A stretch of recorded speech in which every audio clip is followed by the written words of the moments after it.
Thank you so much to you all for joining us here. The video that was played, I'm definitely not worth the kind of praise that was showered. Thank you so much, Nitin. Thank you so much, Sriram. Thank you so much, Ravichandra Garu. I'll just quickly probably take, it's 7:30 now. I'll take probably 20 to 25 minutes to quickly share a few thoughts. Then we can open up the conversation and some questions also. So, talking about brand Hyderabad, I think the first and foremost thing I wanted to highlight is that we keep talking about our city as a city which has the potential to truly become a global city. A city that really has the potential to make a mark across the world, along the side of, say, New York or a Dallas or a Chicago or a London, etc., etc. We keep hearing so many similes, so many kind of comparisons. But if you think about it, today we live in a city which, even as we speak, does not have a lot of things going for it.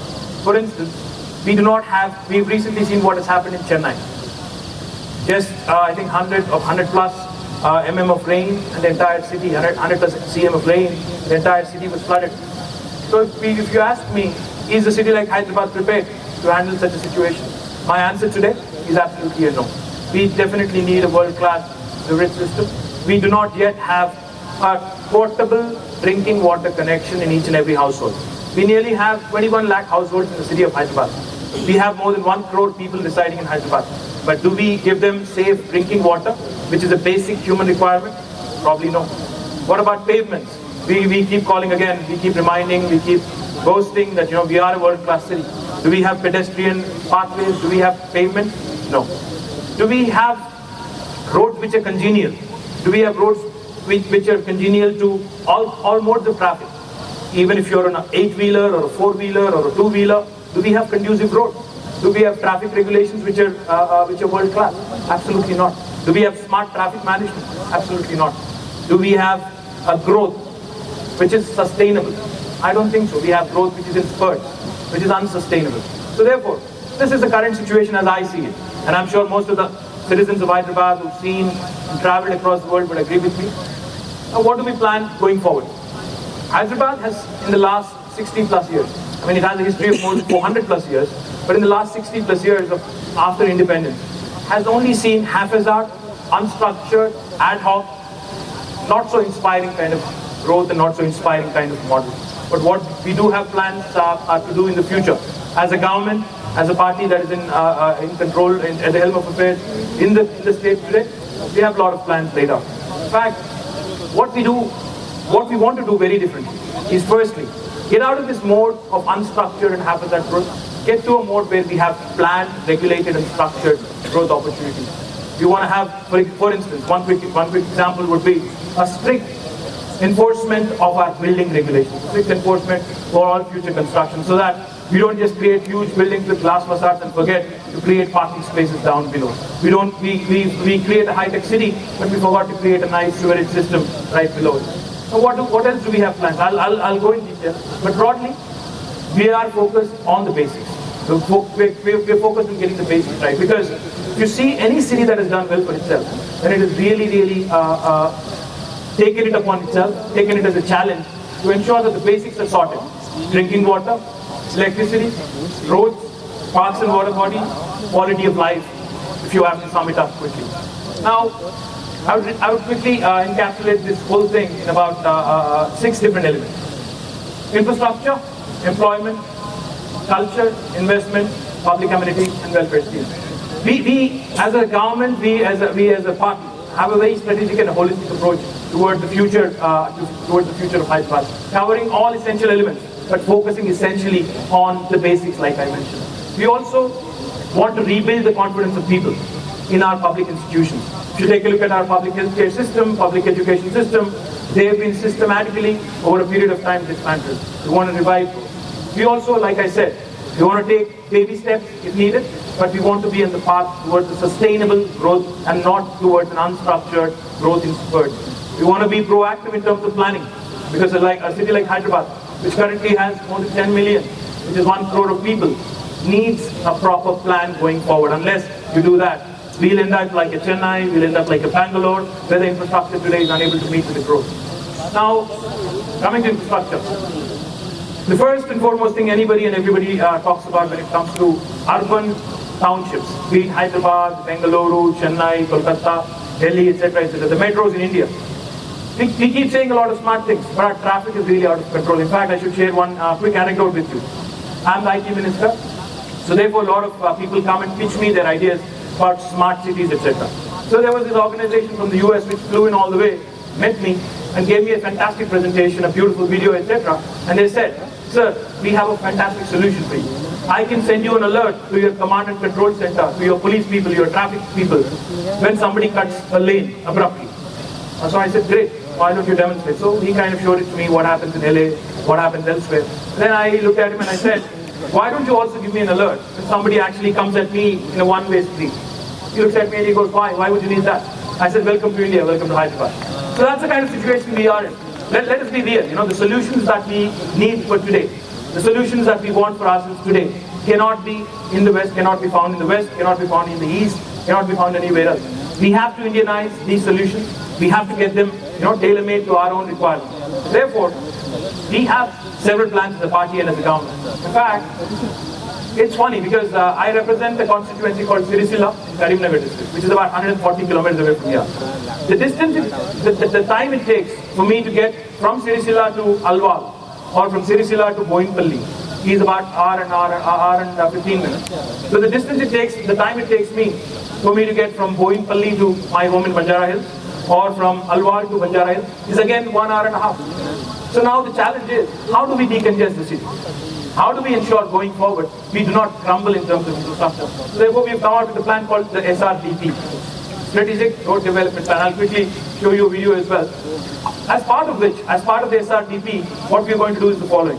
One, we will ensure that the existing roads, existing junctions are taken care of. Existing junctions are sorted, existing junctions by far are decongested as much as we can. Two, we are also going to do something more. In fact, we have a very, very interesting and a unique challenge here in Hyderabad. Water is the biggest enemy for a bitumen road, BT road, right?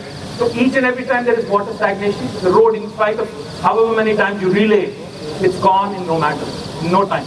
So we are going with this unique approach of white topping our roads. We've done it in a pilot mode on road number 10 in Banjara Hills, right in front of that Rainbow Hospital. It was a success. We are going to go ahead with 400 kilometers of white topping in the next 1 year. And then we are also recarpeting currently about 1800 kilometers of road, and we are recarpeting with bitumen, BT. We are committed to completing the outer ring road in the next couple of months. In fact, right now, outer ring road, which is complete, when complete, will be about 152 kilometers, is only complete 95%. The remaining 5% shall be completed in the next 2 months. So the remaining stretch that you see between the Vijayawada highway, the Warangal highway, and also the Karimnagar highway shall also be connected very, very soon. And the most important thing, we have some very novel initiatives. We have some very novel plans. I don't know how many of you have been to Taipei, the capital of Taiwan. But if you have been there, I think you would have seen that along this river that cuts across the city of Taipei, you have a wonderful 6-lane expressway. Likewise, the TRS government in Telangana wants to build an end-to-end 42-kilometer stretch, 6-lane expressway along the side of Musi, cutting from one end to the other. This might sound fancy, but I promise you one thing. When KCRG said Telangana would be a reality about 14 years ago, a lot of people called it a pipe dream, a lot of people dismissed him off, but today we live in the state of Telangana. So trust me when I say it, you have a chief minister whose resolve is as strong as steel. So trust me, it will happen. And now, this 42 kilometers of expressway that I talked about, what will it do? It will not only decongest the traffic, it will basically cut the city into two. What we call the old city and the new city, it will basically cut it into two with ramps going up and down. And the most important aspect, it will free up almost a few thousand acres of land along the banks of Musi, which can be developed as fantastic riverfront. Today you have a necklace road where you have some hangouts. You can create something very similar. For example, Hyderabad cuisine is world famous. Hyderabad biryani is world famous. Hyderabad kebabs are world famous. Why cannot we actually ensure that this cuisine that we are so proud of is introduced to the world as well? Why can't we have our own eateries along the bank of Musi? Obviously, Musi needs to also be clean. Obviously, we can't have eateries on that sense. But nevertheless, that is a possibility also. That's a prospect also. At least in stretches, we can do it. Let me also share with you, for those of you who live in this part of the town, for those of you who find it a pain to commute from road number 45 and then go through that entire lanes and by-lanes through the Nectar Garden, etc., very congested routes. We have a plan to build a world-class suspension bridge right across Durgam Cheru.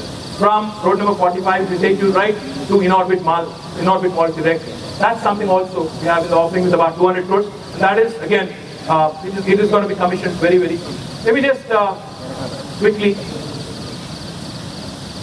make this work. The government of Telangana is taking major video of what we have planned. The right environment for the people to live happily. On the one hand, there is an exemplary growth story of a global city, and on the other, Hyderabad is also facing numerous challenges in terms of infrastructure provision, especially related to traffic management and transportation. Some of the key issues being faced include dependency of commuters on a few arterial roads, constant congestion and pressure on these roads, lack of proper junction design, inadequate parking, and inadequate safety for pedestrians. The city also faces serious problems like increasing traffic accidents, taking a toll on human life, and the ever-increasing pollution levels posing a health hazard to its citizens. The overall traffic and transportation situation is getting worse, and the people of the city feel the pain every day. The question is to act now or face an infrastructure breakdown. This will have serious consequences on the economic growth of the city. The government of Telangana and GHMC are undertaking a strategic improvement plan for easing the traffic and transportation system. The Chief Minister is personally taking the lead in discussing matters with the experts. The comprehensive plan has been drawn up with the following broad objective: overall improvement in connectivity and circulation, need for alternate routes to decongest traffic, seamless and signal-free movement of traffic wherever possible, world-class roads and junctions, proper facilities for pedestrians and bicyclists, intelligent transport systems and smart technologies. At the city level, 5 major physical components are planned. 5 skyways around 100 kilometers in length with up and down ramps at regular intervals. 11 major corridors stretching over 184 kilometers. 60 major roads covering around 316 kilometers. Other roads spread all across the city with a length of around 1,400 kilometers. 50 grade separators, interchanges and major junctions spread across the whole city. Showcased here are only some of the key elements of a comprehensive plan to be taken up in a phase-wise manner. And to achieve these objectives, it requires a combination of visionary engineering and active participation and support of the citizens. Under the able leadership and guidance of the Chief Minister, the government of Telangana is planning to work on a mission mode and make Hyderabad a truly global city. Well, guys, that might sound a little unreal. That might look a little cinematic. Might look unreal, and for those of us who lived in the city for decades, might look like a dream. When we can do an outer ring road, which is world class, why can't we do this? I'm sure 6 years after the outer ring road, today I think this is very much a possibility, especially the kind of financial institutions that are coming forward to fund this. Now, coming to other aspects of infrastructure, like I said, we call ourselves a global city. But the 21 lakh households in Hyderabad and the 85 lakh households in Telangana still do not have a tap water connection. In fact, a lot of people say, this is a high-tech city, etc. But unfortunately, if you think about it, the drinking water needs of this city, which currently has a population of 1 crore, have not been thought of. We've had Usman Sagar and Himayat Sagar, which were built, I think, in the early 1930s. And since then, we haven't had a single reservoir being built for the city, for the drinking water needs of the city. We were trying to tap water all the way from Godavari, which is about 160 kilometers away from here. We are trying to bring water from Krishna, which is again 100 plus kilometers away from here. But we've never given it a thought. For a city like Hyderabad, we need dedicated drinking water reservoirs. In fact, we are planning 2 such reservoirs, one to the north of the city, one to the south of the city, with a combined capacity of 30 TMC. What that would mean essentially is, today's population of Hyderabad, like I mentioned, is about 1 crore. Even if the city grows by 10x, even if the population gets to 10 crores, we should still be able to meet our drinking water needs from these 2 reservoirs that I mentioned. And Currently, we are underway of a project called Mission Bhagiratha, which does exactly what I'm talking about: a portable, safe water connection to each and every household. In fact, for the citizens of this wonderful city, what we plan to do is eventually get to a stage where each and every citizen is given 150 LPCD of water, which means 150 liters per person per day. So there are 10 people in your house, you'll be getting about 1,500 liters or so. Now, the other important aspect I also wanted to touch upon is promoting rainwater harvesting. We do have wonderful laws in place. We do have wonderful legislations in place, but we actually don't implement them, we don't actually enforce them. So rainwater harvesting is something that, again, we are promoting in a big way in the villages, but when it comes to Hyderabad, there are some apartments, resident welfare associations that have done it well, but we also want to build momentum on this to ensure that each and every drop of water that we get through rain is harvested, is actually saved, is conserved, and becomes a source of future as well. In terms of infrastructure, I don't know if you guys remember this, but when Telangana was coming into being about 2 years ago, there were doomsday predictions about the power situation. There were people who were predicting outgoing, people in important capacities who had said that Telangana would really end up in darkness, utter darkness. But today, if you look at it, Hyderabad city and the citizens of Hyderabad, I'm proud to say this, have had the first summer which was power cut free in the last 30 years. All credit to the TRS government for doing this. Now, how did we do this? How did we do this? We did not even actually generate 1 additional megawatt of power. What did we do? We raised our internal efficiency. We bought power wherever we could, and we ensured that the current 4,760 megawatts of power, which is the installed capacity of all the power stations across Telangana today, which obviously is not enough for us. We ensured that that gap also was covered by way of raising internal efficiency and by purchase of power. But now, what we want to ensure is something even more solid. If Hyderabad has to be a global city, it needs an island power station, meaning a dedicated power distribution mechanism for the city of Hyderabad. We need to be a city where we will not even have power sheds or power cuts, at least even for a single second, leave alone for a few hours or a few days, etc., etc. So we are ramping up. In fact, what we're doing is, from the 4,760 megawatts of power today, the installed capacity of power today, we're ramping up our power production to about 24,000 megawatts in the next 4 years. We've done all the financial closures. We've raised a loan of 91,000 crores, and we are also committed to environment, by the way, for those of you who are interested in the environmental aspect. In fact, out of these 24,000 megawatts of power, 3,000 megawatts, which is more than what the National Solar Policy mandates, will be from renewable energy sources. And I'm also happy to share with you, Telangana has already called for bids for 3,000 megawatts of solar power, and we have discovered the second lowest power tariff in the country, rupees 5 rupees 17 paisa per unit. Now, like I said, a dedicated power island for Hyderabad is in the offing with an investment of about 2,000 crores. As part of which, we'll be building new 400 kV ring line around the city of Hyderabad. We also will be building new substations to ensure that there are no low voltage problems also. I also mentioned solar energy, but the last thing is far more important. Besides generating newer power, I think energy conservation is also equally important. So in days to come, in about next few months, you will see that the 3.5 lakh street lights that we have in Hyderabad will be completely changed, completely switched over to LED, and this will happen in the next 3 months. Thereon, the 21 lakh households in the city of Hyderabad will also be given 4 lamps each, 4 LED lamps each, all free of cost, or maybe with a minimal price, at least a cost-to-cost kind of thing. And that also will save some energy. Now, going to public amenities, we talk about a lot of things, but we don't have a good waste disposal mechanism. Today, a city like Hyderabad, if you remember, up until a few months ago, there were all these nice slogans, there are all these nice things being said about Swachh Bharat, Swachh Telangana, Swachh Hyderabad. But it has remained essentially a photo op. A politician comes, holds the broom, sweeps it, takes a nice pick and gets up. What happens after that? Because these kind of things they have to be sustainable. Unless you have a sustainable plan, you can't really have a Swachh Hyderabad or a Swachh Telangana. So what have we started doing? We basically have started overhauling the 3,500 kilometers of our sewer networks.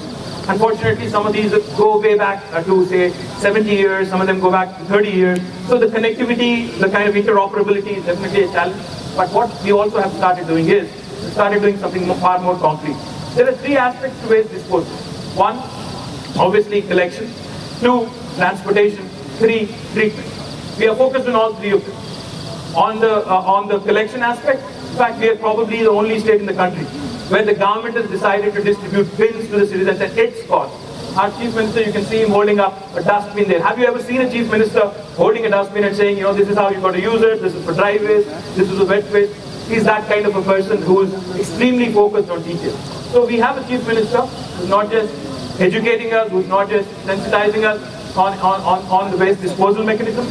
We also have wonderful new vehicles, swanky new vehicles, like you've seen the swanky new police vehicles. Now we also have swanky new transportation vehicles, which are currently now underway in terms of distribution. And we have distributed 2 dustbins to each and every of the 22 lakh families. We are currently underway. In fact, some of you may not have gotten it, some of the colonies have gotten it. So 22 lakh families are going to get that. 1,000 auto trolleys have been commissioned, 1,000 more are on the cars. And the last part, treatment. We are doing 2 things. With the wet waste, we are going to create manure. We are also going to create wealth out of it. With the dry waste, we are also going to create energy. So the waste to wealth concept will also be definitely taken care of as part of this. We are also installing modern bio-toilets along the streets. It's a shame you see people urinating in public on our wonderful streets and wonderful roads. So we are installing these modern toilets. Again, some of them have already been installed, you may have seen them, but ultimately we want to get to that 1100 benchmark. Now in terms of improving the public amenities, what else can we do? When we started talking about cleaning up Hussain Sagar, strangely enough, there were some people objecting to that as well. Today you cannot commute, you cannot travel or bike by, pass by Hussain Sagar without closing your nose, without, getting affected by that stench. And when we started making an effort to actually clean that up, people also, were casting aspersions, raising doubts, and making a fuss about it. So there are a lot of things we need to get right. Cleaning up Hussain Sagar is one of them. But let me quickly also talk about other things. As part of Mission Kakatiya, Telangana, in fact, today if you think about it, water harvesting, watershed, these are all the cool fancy terms that we hear today. But thousands of years ago, Telangana and the then rulers of Telangana had discovered the magic of what was called the watershed. We, in fact, in Telangana, using the contours, using the undulating topography, have a chain tank system. And we are in the process of reviving that right now. In fact, 46,000 tanks across Telangana have been identified, also including those in Hyderabad. And we are in the process of desilting them. We are in the process of reviving their lost glory. Also, like I mentioned, Musi rejuvenation, beautification is one more aspect we are focused on. The other thing we are extremely kicked about is also Gandhi. We are planning, in fact, I'll show you in the next slide, okay, it's there. We are planning to build a cycling track, a walking track, and a landscape area also, so that people actually, because today I have 2 young kids. A kid who's 10, my son, Himanshu, and my daughter Alekia, who's again 7, just turned 7. I don't know where to take them on a holiday or a weekend. Unfortunately, we don't have enough picnic spots. Unfortunately, we don't have enough open spaces. So, ideally, for a family who lives here in this part of the town, we want to create another new avenue, say Gandhi, where you can actually have where the family can actually spend a weekend if needed. So, likewise, I mentioned, we want to create mass public transport system. Hyderabad Metro, let me reassure you. Don't go by the propaganda, don't go by the rumor mills, etc. Hyderabad Metro is very much on course. The 72 kilometers of Hyderabad Metro will be completed as stipulated, as mandated in the 5-year period that we were given, 2012 until 2017. The first phase of Metro, the 20 kilometers, was stretched between Miapur and Sanjeev Reddy Nagar. The stretch between Mettukuda and Nagol will be commissioned in the first half of next year, and the rest of Metro will definitely become functional in 2017, I promise you this. The second thing we also want to assure you, we are not content with the Metro being 72 kilometers alone. There are large tracts of the city which are uncovered. Therefore, we've already started working on phase 2 of Metro. For instance, the stretch between Miapur and Patancheru, it is uncovered. The stretch between Nagol and LB Nagar is uncovered. The stretch between LB Nagar to Shamshabad is uncovered. The stretch between Gachibowli and Shamshabad is also not covered. So we are wanting to cover these areas as part of the phase 2. Phase 2 would be 82 kilometers more, and eventually, if you think about it, a city like Delhi, with a population of 5 crores today, has a metro which spans 200 kilometers. A city like Hyderabad, which is 1/5 the size of Delhi, is currently about 72 kilometers. But as the city grows, I think we also have to grow our metro. Probably in the next 10 to 15 years, you'll see the metro which completing its phase 2, and then eventually moving to that stage where we will have 200 kilometers. But one important thing I'd like to add, I think 5 more minutes, one important thing I wanted to add with regard to metro. What happens on the last mile? Meaning, the last mile, when you get dropped in your station and then you have to commute 2 or 3 kilometers to your home, what do we do then? We have planned 2 things for you. One, keeping in view the environment and the air pollution aspect, we have plans to bring in shuttles, which are going to be electric vehicles. Electric vehicles which are autos, the 3-wheelers or the 4-wheelers. We will have dedicated EV stations in each and every metro station. And in tandem with the UN Habitat, we are also setting up 100 bicycling stations in the metro stations also. So this put together will be also ensuring that you will effectively stop using your private vehicles even to commute to the metro station. And the other thing I also wanted to quickly mention, the Hussain Sagar cleaning up. At one point of time, Hussain Sagar was a freshwater lake. Today, look at its plight. When we talk about cleaning it up, we have to do 3 things. 1, we have to divert all the nalas which send sewage into Hussain Sagar. 2, we have to pump in fresh water. 3, we have to stop abusing it. We have to stop abusing it. We have to stop dumping, statues which are full of plaster of Paris, etc. We have to start using clay idols. We have to start using material which is in consonance with nature. Otherwise, you'll never be able to protect something as beautiful as Hussain Sagar. Hyderabad is blessed to have a wonderful lake like Hussain Sagar in the middle of it, which can be a host for national, international sailing events, which can be a host for several other things, a beautiful cruise, a beautiful dinner, several other events, sporting events, etc. So we are committed to that. In fact, we are diverting the big Kukatpalli Nala, and there are several slides we have to complete, so let me just quickly breeze through it and I'll come back. The cleaning initiative of Hyderabad, unless Hyderabad also takes it upon itself to green up, to improve our green cover, we're not going to be a city, we're never going to be a world class. So as part of the Harita Haram program, Telangana Ku Harita Haram program, we have decided to plant 10 crore saplings just in the city of Hyderabad. 10 crore saplings. But unfortunately last year, the rains did not cooperate.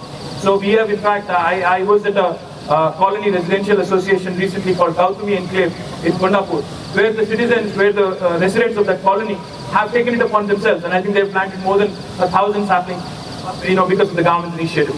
So I think with people's participation, that number is also doable. It's nothing that can't be done. Now we don't have enough playgrounds and parks for our kids. We have unfortunately not been able to protect our parks. Most of them have been encroached, most of them have been reserved, etc., etc. So the remaining spots, the remaining locations which are very much within the control of GHMC, we would like to ensure that they're greened up, they are actually created and they are converted into playgrounds for our children. New markets. A city like Hyderabad today, if you have to go to a market, I can only think of 4 or 5 markets. One is in Gadiyanaram, another one is the Monda market. I can't think of any other because I haven't shopped off late, obviously, as you can tell. But I can't think of many markets. Our citizens, unfortunately, do not have the luxury of having a healthy market. Today, we have to go to a Reliance market or one of these the fresh marts or metros to buy vegetables. So we want to create model markets for every 10,000 people in our city. That would mean creating almost 1,000 markets. Depending on the size, depending on the location, depending on the availability of space. Now, auditoriums in various colonies, when we have to conduct a family function, etc., birthday party, etc. Today, unfortunately, we either have to go to a banquet hall or to a function hall. We also want, wherever we can, wherever we are able to procure land, we also want to create more new auditoriums. I don't know how many of you have seen the Mahaprasthanam, a graveyard in Jubilee Hills, but it's a model graveyard. It doesn't look like a graveyard. The picture that you see in the bottom corner out there is that of a graveyard. We want to create, and that was done in the PPP mode, the public-private partnership mode. So Telangana government, ERS, is committed to creating more and more of these crematoriums, graveyards in a PPP mode so that they have the look and feel of not a graveyard. Now, what else do we need in terms of public amenities? We need to be a safe city. Government of Telangana is planning to install 10,000 CCTV cameras on itself. And with public participation, we want to install 90,000 more. In fact, I'm happy to share with you. Recently, on a single day, I went around, I think, to about 7 colonies, 7 resident welfare associations, who have all come forward and are installing about 100 CCTV cameras each. So with that kind of participation, we have more than 3,400 resident welfare associations in Hyderabad. If each of them comes forward with the government support, the law and order machinery support, we can achieve that 1 lakh CCTV camera number. On top right corner, what you see out there is a world-class command control center, which will be unveiled, which will be inaugurated very, very soon by our Honorable Chief Minister. And this definitely will be comparable with the kind of policing that would be that is currently available in, say, London or in New York. And I don't know how many of you have run into this traffic problem with the cops, but these days a lot of them wear these body-worn cameras, so they don't misbehave with you. So if they don't, you know how it works. I don't have to really elaborate. Being a minister, I don't think I should say that. But nevertheless, the cops earlier used to do certain things which now they are wary of doing because they wear a body-worn camera. This is the first of its kind in the country, by the way, guys. No other city has done this. The other thing we have done, patrolling vehicles mounted with CCTV cameras as well. So you have a mobile CCTV running around your city, patrolling and ensuring the safety of citizens. Guys, cut back to 2 years. Go back 2 years. What was the situation then when Telangana was just coming into being? How many stories did you hear about how things would spiral out of control?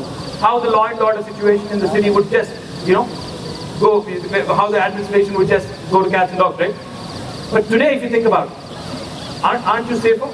Aren't you better? With the kind of new vehicles we have, with the kind of new policing mechanism we have, with the she teams that we have for the safety of women, with the she shuttles that we have in place to ferry our women employees in the IT corridor. More than 100 special she teams have been created to curb eve teasing, to curb all kinds of atrocities that are committed against women. We also have dedicated women police stations which have been created at the request of women employees in the IT zone here. We also have started using technology, leveraging technology. Applications such as Hawkeye, which have won awards across India, in fact, have also come into vogue for the safety of women. So these are all the kind of things that we are trying to ensure, trying to build in, bring in on ensuring our safety of our citizens. Now, a quick video on what we are doing in terms of women's safety.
Now coming to investments, what have we done so far? We've passed a couple of historic legislations. We've set the benchmark really high, we've raised the bar for the rest of the country. We've passed what is called TS iPass. Today, it is basically, I think, the state of Telangana, which has a unique distinction of creating one of the best industrial policies in the world. And when I say the world, I mean it. I'm actually talking about the world. The reason why I say this, I'll come to it. What is Telangana's industrial policy? I'll just quickly reel out 3 salient features. One, we have a self-certification system, wherein any new enterprise coming into Telangana does not need to seek a clearance. As long as you believe that you will comply to the law of the land, you can come in, hit the ground running, and get started on day one. Unheard of in India for now. Secondly, for any mega investor, we promise all clearances in 15 days. Who is a mega investor? Any investor who brings in an investment of more than 200 crores of Indian rupees or 30 million US dollars, or any investor who creates 1,000 jobs, or any investor whose investment or whose project is of strategic importance to the state. Now, what happens? Because every state will tell you that they have a single window clearance. But the joke is, there are always multiple windows behind that single window. But we are different in the sense, if we don't respond to you in 15 days, on the 16th day, your application is deemed to have been approved. On the 16th day, you don't have to wait for a clearance from the government. That's unique and that's first of its kind in the country. The second thing we also do, on the 16th day, what can you do as an investor? I promise you a lot of things. I'm government. What can you do to me if I don't deliver? You actually can do something in Telangana. You may not be able to do anything elsewhere, but you can do something here. By statute, we are liable for penal action. Here, you can drag us to a court of law and sue us if I don't deliver in 15 days. And we also do a third thing. That is, we fine our bureaucrats who are responsible for the delay. From the 16th day onwards, a fine of rupees 1,000 per day. Whoever is caused, it's not so much about money, it's about putting them to shame. So I was sharing all these details. The reason why I say this is the best policy in the world, I was sharing the same exact details with the chairman of KPMG, John Waymeyer, in New York City. So I told him, no other state in India offers this. He looked at me square in the eye and he goes, no other state in the United States also offers this. You can go and tell your countrymen that this is probably the best policy in the world. So that's the kind of policy we have, and therefore, what have we done in the last 16, 18 months? We've been able to attract 3 marquee names in IT. Google, Amazon and Uber. All 3 of them have decided to set up their largest base outside of the US in our own city of Hyderabad in the last 16 to 18 months. Besides that, we've also attracted Amazon to open their largest fulfillment center here. Flipkart has opened it for one of its biggest fulfillment centers here. We've also attracted Micromax, Telcon. I don't know how many of you guys know this, but President Barack Obama's helicopter cabin today actually gets manufactured in our own city of Hyderabad. Tata's in partnership with Sikorsky manufactured it right here. And recently we've had a big victory. With Boeing deciding to set shop in India, we've been able to attract successfully them to Hyderabad. And Boeing is also going to manufacture Apache helicopters and aerostructures right here in our own city of Hyderabad. What have we done in terms of IT? In the last 1.5 years, we've surpassed the country's IT growth rate. While the country was growing at 13%, we grew at 16%. We've been able to create 70,000 new jobs. We've been able to take our IT exports numbers from 60,000 crores to 70,000 crores. And all in all, direct and indirect combined, we almost are able to offer now from the private sector, obviously with support of the private sector, but 10 lakh jobs. Pharma City is currently underway. It will be set up because, as many of you may know, Hyderabad is the bulk drug capital of the world. In fact, I don't know how many of you know this, but out of the global vaccines manufactured, 20% of them are manufactured in Hyderabad. So, for those of you who have children, the next time you get your kid a vaccine shot, there's 1 in a 5 chance the vaccine was manufactured right here in our own city.